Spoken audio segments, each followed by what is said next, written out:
पीहू के जाने के बाद शांतिपुर गांव फिर से सुंदर, शांत और लोग हंसी खुशी जीने लगे थे।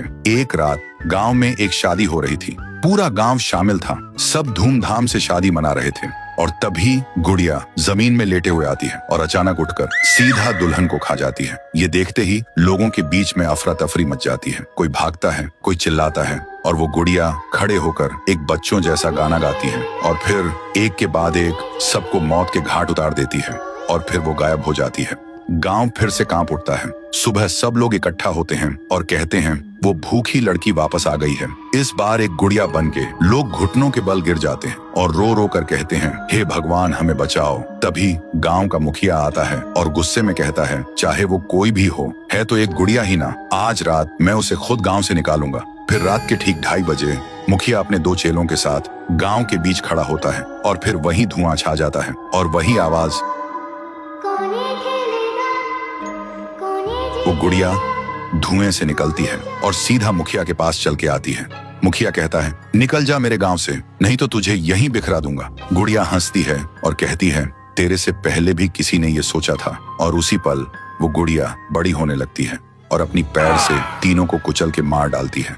सुबह जमीन पे सिर्फ खून के धब्बे रह गए थे, लाशें जैसे हवा हो गई हो। लोग समझ गए ये कोई आम गुड़िया नहीं, इसके अंदर कुछ और ही शक्ति है। तभी गांव की एक बूढ़ी औरत कहती है, इस गुड़िया को हम गांव से नहीं निकाल सकते, इसे तो सिर्फ पीहू ही गांव से निकाल सकती है। फिर सभी लोग उसी जगह जाकर खाना रखते हैं और दिल से पीहू को पुकारते हैं, भूखी देवी वापस आइए, गांव को बचाइए। तभी जमीन से एक आवाज निकलती है पीहू, पीहू, पीहू। और मिट्टी से बनने लगती है पीहू।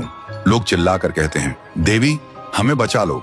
फिर रात होती है। वो गुड़िया गाना गाते हुए आती है, लेकिन अचानक पीहू उसके सामने आ जाती है। गुड़िया रुक जाती है। पीहू उसे पकड़ने जा रही होती है, लेकिन गुड़िया हवा में उड़ जाती है। पीहू भी उसके पीछे उड़ जाती है और अपनी आंखों से आग छोड़ के गुड़िया को जलाने की कोशिश करती है, लेकिन गुड़िया एक धुएं में छुप जाती है और फिर अचानक पीहू के पीछे आके उसे एक जोर का वार करती है। पीहू आसमान से जमीन पे आ गिर जाती है और फिर वो गुड़िया पीहू की शक्ति छीनने लगती है। पीहू की ताकत धीरे धीरे गुड़िया के पास जा रही होती है। कुछ देर बाद पीहू जमीन पे गिर जाती है। जब वो उठती है तो देखती है उसका शरीर धुंधला हो गया है और जब वो अपने आप को छू रही थी तो हाथ उसके शरीर के आर पार जा रहा था। वो वहीं गिर के रोने लगती है और जोर से चिल्लाती है, भैया, भैया, भैया। और उसकी आवाज सीधा उसके भाई के कानों तक पहुंचती है। तो दोस्तों, अगर आप देखना चाहते हो पीहू वर्सेस गुड़िया वर्सेस तुंग तुंग तुंग सहर, तो इस वीडियो को 1.5 लाख लाइक्स तक पहुंचाओ।